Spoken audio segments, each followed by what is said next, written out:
walxaha loogu talagalay in loo adeegsado qaraxyada isla markaana shalay ciidamada amniga Puntland ay ka soo qabteen degmada Galdogob ee gobolka Mudug ayaa maanta waxa maamulka gobolka Mudug ee Puntland ay soo bandhigeen qaraxyadaasi kuwaasi oo sida maamulku uu sheegay loogu talagalay in la doonayo in laga sameeyo ilaa 150 qarax si loogu dhibaateeyo ummadda Soomaaliyeed.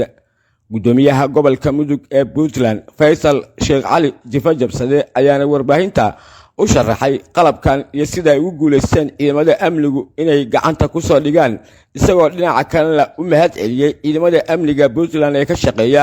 xadka isku xira Soomaaliya iyo Itoobiya. maantayto halkaan waxaan isugu nimid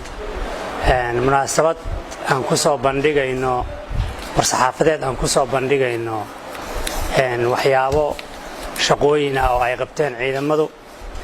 ciidamada Puntland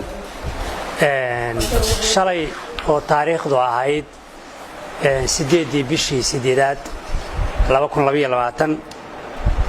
ciidamada ammaanku ee gobolka Mudug gaar ahaan degmada Galdogob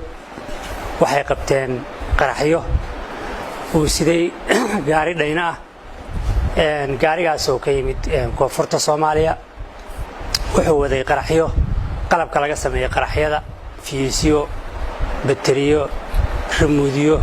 fiilooyin iyo waxyaabo badan qalab dadka khibradda u leh oo aqoonta u leh qaraxyada markii ay arkeen ay sheegeen ilaa 150 qarax in laga sameyn karo taa macnaheedu waxa weeye 150 qarax in la sameeyo waxay noqonaysaa waa gumaad ummadda Soomaaliyeed laga galayo iyo jariimo marka ilaahay mahadiis waxaan ku guuleysanay qaraxa qabashadiisa taasina waxay ka dambeysay kormeero iyo baraarujin ciidamada lagu sameeyay toddobaadkii hore oo xuduudaas Galdogob ilaa iyo aan ku tagnay oo social media laga helayo waxaan uga mahad celinayaa dhammaan ciidamada gobolka Mudug gaar ahaan degmada Galdogob qabashada ay qabteen waxyaabaha qarxa iyo gawaarida siday mar labaad iyo mar saddexaad waxaan leeyahay waad mahadsantihiin